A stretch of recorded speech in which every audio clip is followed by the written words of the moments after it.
Welcome to life is beautiful. ఒక చోటుకి చేరగానే అగ్ని అగ్నిలో కలిసిపోతుంది, ఒక చోటు కలపగానే నీరు నీటిలోనే కలిసిపోతుంది. కానీ ఎంత కలిసున్నా మనిషి సాటి మనిషితోటి కలవట్లేదు. భేదాలు పెరిగే కొద్దీ మనిషి మనిషికి దూరం అవుతున్నారు. అసలు మానవవాదం అంటే ఏంటి? ఎలాంటి స్వభావంతో జీవించాలి? అసలు భేదాలు ఎందుకు వస్తాయి? లోపం ఎక్కడుంది? దీన్ని ఎలా నివారించుకోవాలి? సమాజం ఉమ్మడిగా ఎలా బ్రతకాలి? Let us find out in this episode of Life is Beautiful. పాతరాతి యుగం నుండి పాలరాతి యుగం దాకా ఎదిగాము. నాగరికత అనే పరుగుతో చాలా దూరం వచ్చేశాము. అయితే దశాబ్దాలు మారినా, శతాబ్దాలు మారినా మానవతావాదాన్ని మాత్రం మరవకూడదు. మనిషి సంపూర్ణమైన మనిషిగా జీవించుటమే నిజమైన మానవతావాది. ఓ హిందువు హిందూగానే జీవించవచ్చు, ఓ మహమ్మదీయుడు మహమ్మదీయునిగానే బతకవచ్చు, ఓ క్రైస్తవుడు క్రిస్టియన్గానే కొనసాగవచ్చు. కాని మన మతం కన్నా, కులం కన్నా, వర్గం కన్నా ప్రధానమైనది మానవతా భావన. ఇది నైతికమైన స్పృహ. అహం బ్రహ్మాస్మి అంటుంది వేదం. అద్వైతం అన్నారు ఆదిశంకరాచార్యులు. ధర్మం శరణం గచ్చామి అన్నాడు బుద్ధుడు. సబ్కా మాలిక్ ఏక్ హే అన్నారు సాయిబాబా. సిద్ధాంతాలు ఎన్నైనా కనిపించవచ్చు. మానవతావాదం ఉన్నప్పుడే వీటికి ప్రాధాన్యత వర్తిస్తుంది. అసలు మనిషి భూమ్మీదకి అడుగుపెట్టకముందే తన మతము, కులము, వర్గము ఏర్పడుతున్నాయి. మరి ఈ మనిషి ఎలా ప్రవర్తించాలి? వేదాలు చెప్పినట్టుగా నడుచుకోవాలా? మతగ్రంథాలు బోధించినట్టుగా అనుసరించాలా? పెద్దలు చెప్పిన ఆచారాలతోనే బతికేయాలా? అమ్మాయి ఎదుగుతున్న కొద్దీ ఇలా ఉండాలి అనే కట్టుబాటులో పెట్టేస్తున్నాం. మగపిల్లలు ఇలాగే ప్రవర్తించాలి అని ఫిక్సైపోయాం. మరి మనిషి మానవతావాదంతో ఎప్పుడు జీవిస్తాడు? అసలు మానవతావాదమంటే ఏంటి? చరిత్ర ఏమంటుంది? మానవతావాదం మనకు ఎంత అవసరం? ఎక్స్పర్ట్స్ ఏమంటున్నారు? Let us discuss. ఈ అంశంపై మాట్లాడడానికి ఇవాళ మనతో పాటు ఉన్నారు బాబు గోగినేని గారు, మానవవాది. నమస్తే అండి, వెల్కమ్ టు ది షో. అట్లాగే మనతో పాటు ఉన్నారు A V Satish Chandra, professor political science, Osmania university. నమస్తే అండి, వెల్కమ్ టు ది షో. అట్లాగే మనతో పాటు ఒక ఇంటరాక్టివ్ ఆడియన్స్ ఉన్నారు. నమస్తే అండి, వెల్కమ్ టు ది షో. బాబు గోగినేని గారు, హ్యూమనిజం అంటే మానవవాది అనే పదం మనం పదే పదే వింటున్నాము. ఈ పదానికి అర్థం చాలా కన్ఫ్యూజింగ్ గా ఉంది. చాలా మందికి చాలా రకాలుగా ఈ పదానికి అర్థమవుతుంది, అర్థం కావట్లేదు కూడాను. సో మన ప్రేక్షకులకి ఈ పదాన్ని మీరు డిఫైన్ చేయగలరండి? మానవవాదం అంటే మనుషుల కోసం ఉన్న వాదం అని అర్థం అండి. మతం ఏమిటైతే ఉందో అది దేవుని కోసం ఉన్న వాదం. మనుషుల కోసం ఉన్న వాదాన్ని మానవవాదం అని అంటున్నాం. ఇది ప్రపంచంలో అన్ని నాగరికతల్లో వివిధ కాలాల్లో మనిషిని కేంద్రంగా పెట్టుకుని సమాజాన్ని నిర్మించుకోవాలి, మనిషిని కేంద్రంగా ఉంచుకుని ఈ విశ్వాన్ని అర్థం చేసుకోవాలి అని చాలామంది ప్రయత్నాలు చేశారు. ఇలా ఆలోచించిన మేధావులందరినీ కూడా మనం ఈ మానవవాదం అన్న హ్యూమన్ ట్రెడిషన్లో సభ్యులుగా చూస్తూ ఉంటాం.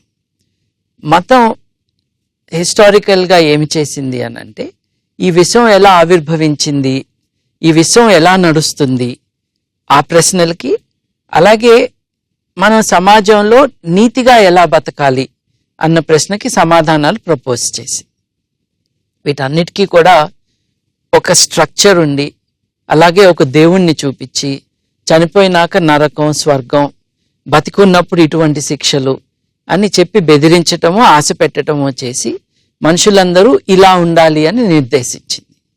మానవవాదం అలా కాదండి. మానవవాదం చెప్పాలంటే it is a philosophy of human freedom, it is a philosophy of democracy as well, it is a personal philosophy, it is a social philosophy. దీనికి విశ్వాన్ని అర్థం చేసుకోవటం ఎలా అన్నదానికి ఒక పవిత్ర గ్రంథమో లేకపోతే ఒక ప్రవక్తనో అవసరం లేదు. ఎందుకనంటే వాస్తవాల ఆధారంగానే ఆ అంచనా వేసుకోవాలి అన్నది మానవవాదం చెప్పే విషయం. అంటే దాని అర్థం ఏంటంటే సైన్స్ మీద ఆధారపడి వాస్తవాలను అర్థం చేసుకుని వాటి నుండి అంచనా వేసుకుంటాము ఈ విశ్వం ఎలా నడుస్తుంది అని. ఇంకా నైతికంగా ఎలా ఉండాలి అని అంటే మనకి ఎక్కడ ఆకాశంలో ఒక పోలీస్ మ్యాన్ ఉన్నాడని అనుకోకుండా, మనల్ని ఎవరో ఒకళ్ళు చూస్తున్నారు అనుకోకుండా మనమే మనల్ని నిర్దేశించుకుంటున్నాం. అంటే మానవవాదం ఒక నైతిక వాదం. మనుషులు పాపులు కాదు, పాపాత్ములు కాదు, వాళ్ళు మంచి చేయగలరు, దీనికి ఆధారం మనిషి యొక్క బయోలాజికల్ హెరిటేజ్లో కూడా ఉంది. ఇప్పుడు కోతులు ఉన్నాయండి, కుక్కలు ఉన్నాయండి, అవేవి అవినీతిగా ఉన్నాయని మనం అనం. ఎందుకంటే ఒక గుంపులో ఒక మందలో ఉన్నప్పుడు కొన్ని రకాల ప్రవర్తనలు జంతుజాలం అంతా కూడా అలవర్చుకున్నది. మనుషుల యొక్క సమాజం కూడా, సమాజం అంటే మనుషుల మందనే, వీళ్ళందరూ కూడా ఒక సిస్టమ్ని డెవలప్ చేసుకున్నారు మనుషుల మంచి కోసం. సో నీతిగా ఉండటానికి మన బయోలాజికల్ హెరిటేజ్, అలాగే మనిషి హేతుబద్ధంగా ఆలోచించగలిగి సరైన నిర్ణయాలకి రాగలడు అని. విశ్వం గురించి వచ్చేసరికి విజ్ఞాన శాస్త్రం యొక్క పద్ధతిని వాడుకుంటూ, అంటే సైంటిఫిక్ మెథడ్ని వాడుకుంటూ ఈ విశ్వం ఏమిటి అన్నది అర్థం చేసుకుంటారు. ఇదండి బ్రాడ్గా. ఇది మతానికి ఒక ప్రత్యామ్నాయం. This we have to keep in mind. Satish Chandra garu, Babu Gogineni గారు అన్నట్టు హేతుబద్ధంగా ఆలోచించాలి అంటే రేషనాలిటీతో ఆలోచించాలి. ప్లస్ మనము ఏ భయం లేకుండా, అంటే ఏ బౌండరీస్ లేకుండా మనము అంటే అవినీతిగా బ్రతకాల్సిన అవసరం లేదు. వీ కెన్ బి కాన్షియస్, అంటే ఒక హ్యుమానిటీగా మనం we can be conscious and live a better life. ఈ భయాలు, ఈ నిబంధన లేకుండాను. మరి దీనికి ఎక్కడో ఇటు స్టార్టెడ్, అంటే ఒక హిస్టరీ అనేది ఉంటుంది. సో ఈ హిస్టరీ అనేది ఏంటండి? యూరోప్ లో రెనేసాన్స్ అనేది జరిగినప్పుడు అప్పుడు ఏమైంది అంటే అక్కడ మతం మీద ఉన్న రిలయన్స్ తగ్గించడం కోసం అనేది మ్యాకియావెల్లి అనే ఒక ఫిలాసఫర్ కానివ్వండి, లేకపోతే ఆల్బెర్టీ అనే ఇంకొక ఫిలాసఫర్ కానివ్వండి, వాళ్ళు ఏమన్నారు అంటే మనిషిలో హేతువాదం అనేది ఉంది. ఈ హేతువాదం ద్వారా ఈ ప్రపంచం అంటే ఏంటో మనం అర్థం చేసుకోగలము, ఈ ప్రపంచ నీతిని కూడా మనం అర్థం చేసుకోగలము, ప్రపంచ రీతిని కూడా మనం అర్థం చేసుకోగలము అనే ఆర్గ్యుమెంట్స్ వచ్చాయి. ఇవి తర్వాత సోషల్ కాంట్రాక్ట్ అనే ఒక ఇదిగా ఏర్పడింది. ఏంటి అంటే సమాజానికి బేసిస్ ఏంటి, ఇప్పుడు దేనిని మీరు క్రైమ్ అంటారు, దానికి ఎటువంటి శిక్ష వేస్తారు, అది వీటన్నిటి గురించి రావడానికి మతానికి వెళ్లే బదులు మానవులందరూ తమ తమ హేతు శక్తిని ఉపయోగించి వాళ్ళు ఒక కాన్స్టిట్యూషన్ కింద దాన్ని తయారు చేసి, ఈ కాన్స్టిట్యూషన్లో ఏంటి అంటే మీరు ఇలా ఒక విధంగా ప్రవర్తిస్తే ఇది సమాజానికి వ్యతిరేకంగా ప్రవర్తించినట్టయితుంది, వేరేలా ప్రవర్తిస్తే ఇది సమాజం మంచి కోసం ప్రవర్తిస్తున్నట్టయితుంది అనేది ఏర్పరచుకొని సమాజానికి వ్యతిరేకంగా వెళ్తున్న వాళ్ళకి ఎటువంటి శిక్షలు కూడా వేయాలి అనేది కూడా ఏర్పడింది. అది నేను కొంచెం యాడ్ చేస్తానండి వారు చెప్పిన దానికి. మనం హిస్టారికల్గా చూసుకుంటే మానవవాద మూలాలు 300 సంవత్సరాలు కాదండి. మతం ఎంత పురాతనమైనదో మానవవాదం కూడా అంతే పురాతనమైనది. ఎందుకంటే ప్రతి మతం యొక్క పవిత్ర గ్రంథంలో నాస్తికుల గురించి ప్రస్తావన ఉంది. అంటే ప్రతి మతంలో కూడా మా దేవుణ్ణి నమ్మని వాడు నాస్తికుడు, వాడు రేపు నరకానికి వెళ్ళి ఫలానా ఫలానా కష్టాలు పడతాడు అని శాపాలు పెట్టుకుని ఉన్నాయి అన్ని మతాల్లోనూ. అంటే దాని అర్థం ఏమిటి అని అంటే మతం ఎంత పురాతనమైనదో మానవవాదం, నాస్తికవాదం కూడా అంతే పురాతనమైనది. మన దేశం వరకు వస్తే మనం ఆల్రెడీ బుద్ధుడు లాంటి వాడిని చూసాము. బుద్ధుడు ఒక నైతిక వర్తన, ఎటువంటి శాసనాలు లేకుండా, ఎటువంటి బెదిరింపులు లేకుండా ఆలోచించి రైట్ బిహేవియర్, రైట్ థింకింగ్తో మనం బతకచ్చు అని చెప్పాడు. ఆయన ఆ మాట చెప్పేటప్పటికే సాంఖ్యులు, వైశేషికులు ఆల్రెడీ దేవుడు లేకుండా ఈ విశ్వాన్ని మనం అర్థం చేసుకోవచ్చు అని చెప్పటం జరిగింది. ఆ సాంస్కృతిక నేపథ్యంలో బుద్ధుడు ఆవిర్భవించాడు. బుద్ధుడి కంటే కొంచెం పెద్దవాడైన అజితకేశ కంబలి బుద్ధుడిని కోప్పడ్డాడు. అదేంటి, నీకు ఆ మాత్రం తెలీదా దేవుడు లేడని, గట్టిగా ఎందుకు చెప్పవు నువ్వు అని బుద్ధుడిని బెదిరించాడు ఆయన. ఎందుకు అనంటే అజితకేశ కంబలి మనందరం కూడా ఈ విశ్వంలోంచి వస్తాము, ఈ విశ్వంలోకి లీనమైపోతాము, మనల్ని ఎవరూ సృష్టించలేదు, ఇది చాలా తేటతెల్లమై ఉన్నది, నీకు అర్థం కాలేదా సిద్ధార్థ అని బుద్ధుడిని ఆయన గట్టిగా గద్దించి అడిగాడు. చార్వాకులు, సాంఖ్యులు, కొంతమంది వైశేషికులు అజితకేశ కంబలి కానీ లేకపోతే బుద్ధుడు కానీ అప్పటి నుండి ఈ 1900s 20th సెంచరీకి వచ్చేటప్పటికి ఎంఎన్ రాయ్, జవహర్లాల్ నెహ్రూ వీళ్ళ దాకా ఒక పరంపర సాగుతుంది. So this is the human tradition అండి. It is a long standing tradition. Humanism గురించి చర్చిస్తున్నాము. సతీష్ గారు, మరి మానవవాదులు అంటారు, రాషనల్ థింకర్స్ అని అంటారు, కొన్ని కట్టుదిట్టాలు లేకుండా ఆలోచించే వాళ్ళని ఫ్రీ థింకర్స్ అని అంటారు.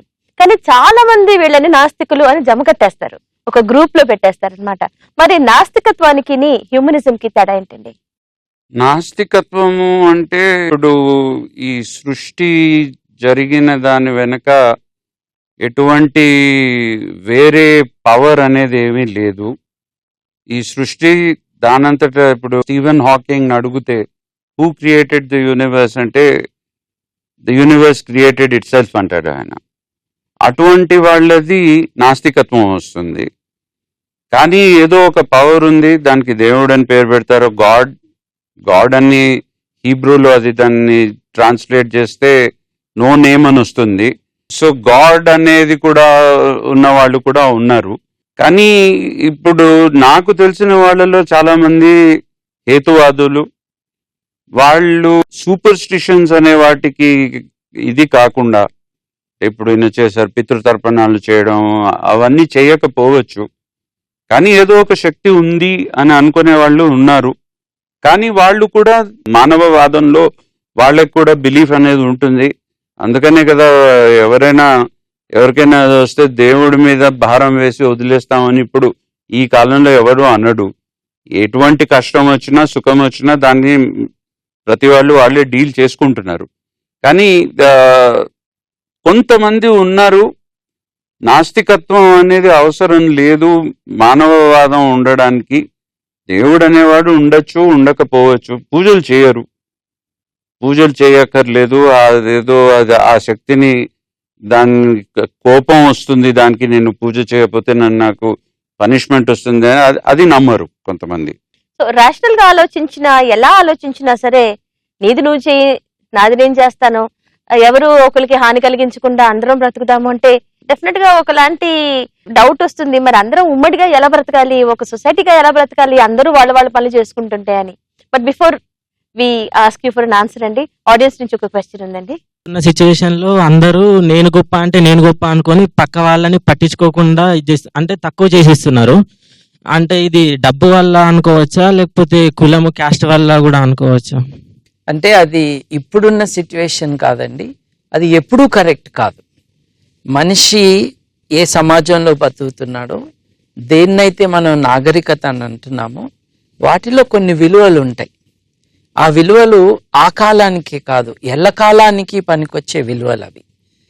వాటిల్లో ముఖ్యమైన విలువలు ఏమిటి అని అంటే, మనుషులందరూ సమానంగా ఉండాలి, మనందరికీ హుందాతనం ఉన్నది, పుట్టుకతో మనిషిగా పుట్టిన కారణంగానే మనలో హుందాతనం ఉన్నది, అందుకే మనకు హక్కులు ఉన్నాయి, మనకి సమానులుగా ఉండే హక్కు కూడా ఉన్నది అన్నది మనది ఒక basic tenet of civilization. So ఈ కాలమే కాదు, ఏ కాలంలో అయినా సరే కుల వ్యవస్థ అన్నది అన్యాయం. అది కరెక్టా తప్ప కాదు, అది అన్యాయం. ఎందుకు అనంటే, మనుషులని నిచ్చెన మెట్ల మీద నుంచోబెట్టి ఫలానా వాళ్ళు పెద్ద, ఫలానా వాళ్ళు చిన్న, ఏ కారణంగా? పుట్టుక కారణంగా. వాళ్ళు చేసిన కృషి కాదు, వాళ్ళు చదువుకున్న చదువులు కాదు.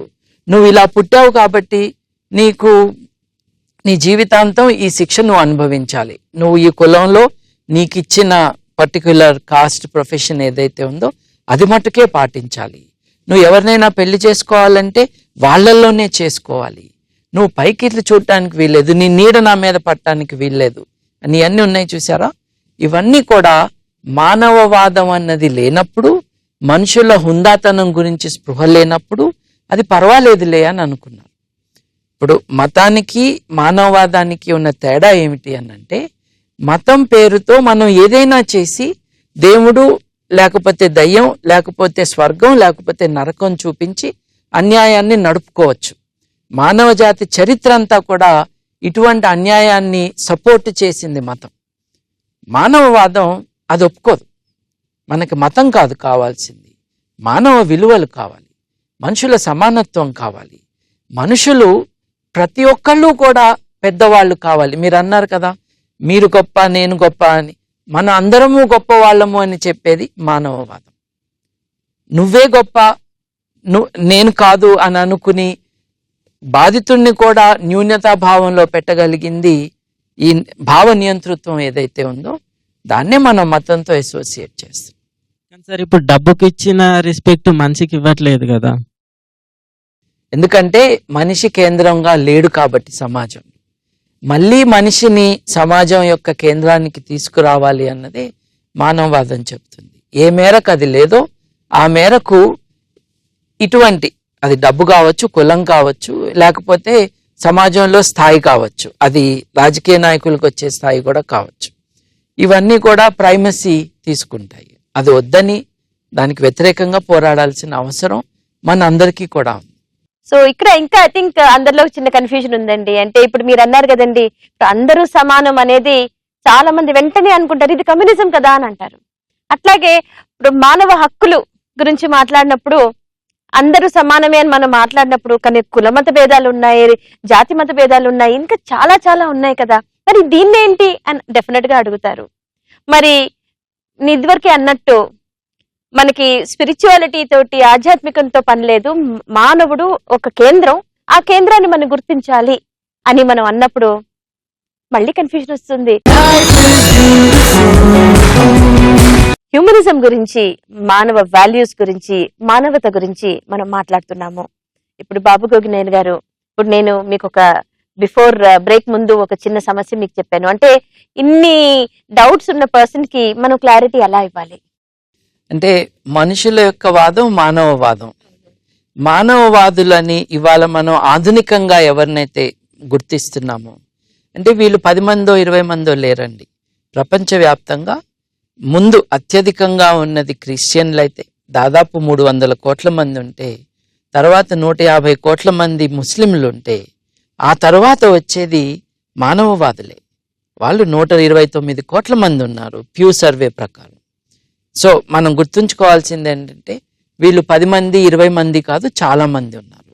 దాని తర్వాత హిందూ మతం, ఆ తర్వాత బౌద్ధం, ఇలా వచ్చినాయి అన్నమాట. ఇకపోతే మానవవాదులందరూ నాస్తికులే, కానీ నాస్తికులందరూ మానవవాదులు కాదు. కారణం ఏంటంటే ఈ గదిలో ఒక ఏనుగు ఉందా అంటే ఉందనే వాళ్ళు ఉంటారు, లేదనే వాళ్ళు ఉంటారు. దేవుడు ఉన్నాడా అని అంటే ఉన్నది అనేవాళ్ళు, ఉన్నాడు అనేవాళ్ళు ఆస్తికులైతే, లేడనేవాళ్ళు నాస్తికులయ్యారు. దానివల్ల దాని పర్యావసానం మన జీవన విధానం మీద పడితే, దాన్ని నైతిక విలువలుగా మార్చుకోగలిగితే అప్పుడు మనం దాన్ని మానవవాదం అంటాం. స్టాలిన్ ఉన్నాడండి, ఆయన నాస్తికుడు. ఈ కమ్యూనిస్ట్ దేశాల నాయకులు ఎవరైతే 1900 సంవత్సరాల్లో ఉన్నారో అందరూ కూడా నాస్తికులే. వారెవ్వరూ మానవవాదులు కాదు. వాళ్ళు కోట్ల మందిని ఊచకోత కోసిన నిరంకుశ పాలన చేసిన వారు. మానవవాదం అంటే మనిషి నైతికంగా బతకగలడు, అలా బతకటానికి మనిషి యొక్క స్వభావమే చాలు, దానికి ఒక దేవుడు కానీ మతం కానీ అక్కర్లేదు అని చెప్పటం వరకే. సో నాస్తికులు అందరూ కూడా మానవవాదులు కాదు, కానీ మానవవాదులందరూ కూడా నాస్తికులే. నాస్తికత్వం plus morality plus science plus democracy, ఇవన్నీ కూడా కలిపితే అదొక జీవన విధానం, జీవన తత్వం అయింది. అది వ్యక్తిగత జీవన విధానం అయింది, సమాజానికి కూడా ఒక విధానపరంగా ఉపయోగపడే విలువలిచ్చే ఒక ఫిలాసఫీ అయింది. వీటిని మనం మానవవాదం. ఇప్పుడు ఆడియన్స్ నుంచి మరొక క్వశ్చన్ ఉందండి. సరే, ఇప్పుడు క్వశ్చన్ ఏంటంటే, ఆ జనరేషన్ లో ముందు జనరేషన్ లో వాళ్ళు బాగా హ్యాపీగా ప్రేమ అభిమానాలు కోపం లేకున్నట్టు ఉండేటోళ్ళు. ఈ జనరేషన్ లో వాళ్ళకి ప్రేమ అభిమానాలు లేవు, తర్వాత ఏమన్నా పలకరించినా చేసినా కూడా సడన్ గా కోపం అయిపోతారనమాట. అది ఏంటి కారణం ఏంటి దాని? మీరు మీ ఫ్రెండ్స్ని మార్చుకోవాలి. ఎందుకంటే ఈ జనరేషన్లో కూడా మీరు చెప్పిన మంచి క్వాలిటీస్ వాళ్ళు చాలా మంది ఉన్నారు. మా చుట్టూ ఉన్న వాళ్ళు వాళ్ళే. మీ మిత్రులను మీరు ఎంచుకోవాలి. ఒక జీవన విధానంలో కాస్త ఒత్తిడి వచ్చిన కారణంగా దాన్ని ఎలా హ్యాండిల్ చేయాలో తెలియక అప్పుడప్పుడు కొంతమంది చిరాకు పడుతున్నారేమో, కానీ నిన్నటికి ఇవాళకి ఎక్కువ ఏమీ మార్పు లేదు మనుషుల మనస్తత్వం. చాలా మార్పు, ప్రేమ అభిమానాలు కూడా అస్సలు లేవు కదా సార్. ఇప్పుడు పెద్దనాన్న చిన్నాన్న అనడము, గౌరవించడం అవన్నీ లేవు కదా. ఆ జనరేషన్ లో చాలా బాగున్నాయి. ఈ జనరేషన్ లో అంటే సమాజంలో ఒకరినొకరు ఎలా రిలేట్ అవుతారు అన్నది పరిస్థితులు బట్టి మారుతూ ఉంటుంది. ఉమ్మడి కుటుంబాలు ఇవాళ లేవు, ఇప్పుడు న్యూక్లియర్ ఫ్యామిలీసే ఎక్కువ ఉన్నాయి. అంటే వారితో సంబంధాలు తగ్గుతూ వచ్చినాయి. సంబంధం తగ్గినప్పుడు వారి పట్ల అమితమైన గౌరవం చూపించే అవకాశాలు ఉండవు. అది సాధారణంగా జరిగే మార్పే. దాన్ని చూసి మనం బాధపడాల్సిన అవసరం లేదు. ఇప్పుడు మీరు అడిగిన ప్రశ్నలో ఒక గాఢార్థం ఉంది. అంటే మీరు ఏమంటున్నారు అంటే ఇది వరకు మనుషుల మధ్య ఉన్న సంబంధాలు, ప్రేమాభిమానాలు ఇప్పుడు తగ్గిపోతున్నాయి, ఎవరి జీవితం వాళ్ళు జీవిస్తున్నారు ఎక్కువగా అని మీరు అంటున్నారు. అది తప్పకుండా వాస్తవమే. అది కానీ అది మానవవాదం వల్ల అవుతోంది అనుకోవడం మాత్రం తప్పు. అది ఎందుకు అవుతోంది అంటే ఇప్పుడు మనం ఉంటున్న సమాజం ఎట్లాగా ఉంది అంటే మెటీరియలిజం అనేది ఎక్కువైంది. ప్రతివాడికి డబ్బు గణించాలి, నేను ఏదో అయిపోవాలి, పెద్దవాడిని అయిపోవాలి, నన్ను అందరూ చూసి ఆహా ఎంత గొప్పవాడయ్యాడు అనుకో, అలాంటి ఆలోచన వల్ల అయింది. కానీ అది మతంలో ఇది బిలీఫ్ తగ్గిపోయి మానవవాదంలో బిలీఫ్ పెరగడం వల్ల జరిగినది కాదు. సివిలైజేషనల్ గా ఇది ఇంకొక ఆస్పెక్ట్. ఇది బాబు గోగినేని గారు, ఇప్పుడు ఈ మూమెంట్ అనేది వినడానికి అది సంచలనాత్మకంగానే ఉంది, కానీ అది ఆచరణలో పెట్టేటప్పటికి చాలా మందికి నేను అన్నట్టు భయాలు స్టార్ట్ అయిపోతాయి. అదేంటి, మనకి ఒక హోప్ అనేది లేదు కదా, దేవుడిని నమ్మడం మానేస్తే మనకు ఒక హోప్ అంటూ ఎవరిస్తారు? అట్లాగే మనకి ఇప్పుడు ఒక కమ్యూనిటీ కానివ్వండి, లేకపోతే ఒక సంఘంలో మనం ఒక ఐకమత్యంగా ఉండాలి అంటే కొన్ని యూనిఫైయింగ్ ఫ్యాక్టర్స్ ఉండాలి కదా. సడన్ గా అవన్నీ తీసేస్తే, మన బిలీఫ్ సిస్టమ్ ని మార్చేస్తే మరి అనర్థాలు అవ్వవా అనే డౌట్ చాలా మందికి ఉంటుంది. మరి దీని గురించి మీరేమంటారండి? చాలా సులభం అండి దానికి ఆన్సర్ ఇవ్వటం. ఎందుకంటే 700 కోట్ల మంది ఉన్న ప్రపంచం ఇది. దాంట్లో ఇవాళ వరకు మతాలు మనందరం ఒకటని ఎక్కడా చెప్పలేదు. నేను హిందువు కాబట్టి నువ్వు హిందువు కాదు అని చెప్పారు. నేను ముస్లిం, నువ్వు కాదు కాబట్టి నువ్వు కాఫిర్ అన్నారు. ఇలా ఎవరు ఏం కాదో చెప్పుకుంటూ వచ్చారు అన్ని మతస్థుల వారు. మానవవాదం ఏం చెప్తుందంటే, సైన్స్ ఏం చెప్పిందో ఒకసారి చూసుకుందాం. సైన్స్ మనందరికీ కూడా ఒక కామన్ యాన్సెస్ట్రీ ఉంది. 2 లక్షల సంవత్సరాల క్రితం ఒక తల్లికి పుట్టిన బిడ్డలో మన అందరం కూడా 700 కోట్ల మంది అని చెప్తుంది. ఇంతకంటే యూనిఫైయింగ్ అండర్స్టాండింగ్ ఏముంటుందండి? ఒకసారి పక్కకు చూసుకుంటే మీ పక్కనున్న వ్యక్తి మీ చుట్టం.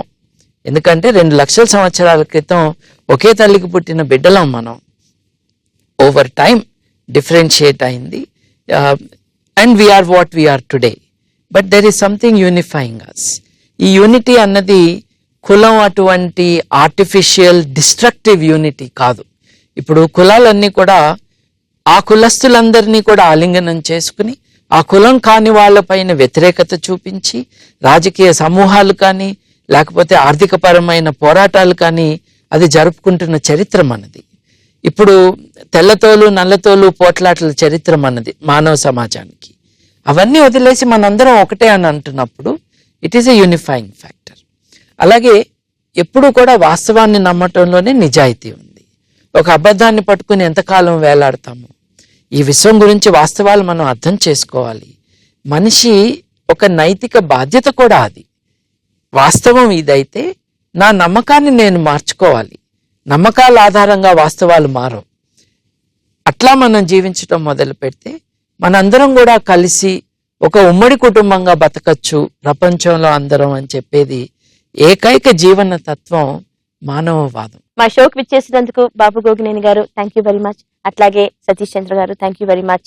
అట్లాగే audience thank you very much. అహంకారంతో బ్రతికితే ఏకాకిలా మిగిలిపోతాం. మమకారంతో జీవిస్తేనే అందరితోనూ కలిసిపోతాం. అలాంటి మానవవాదానికి స్వాగతం పలుకుదాం, మనసుతో జీవిద్దాం. Because life is beautiful. ఇప్పుడు ఎవరైనా ఇన్స్పిరేషన్ తీసుకొని పైకి రావాలనుకోవడం తప్ప రైటా మేడం?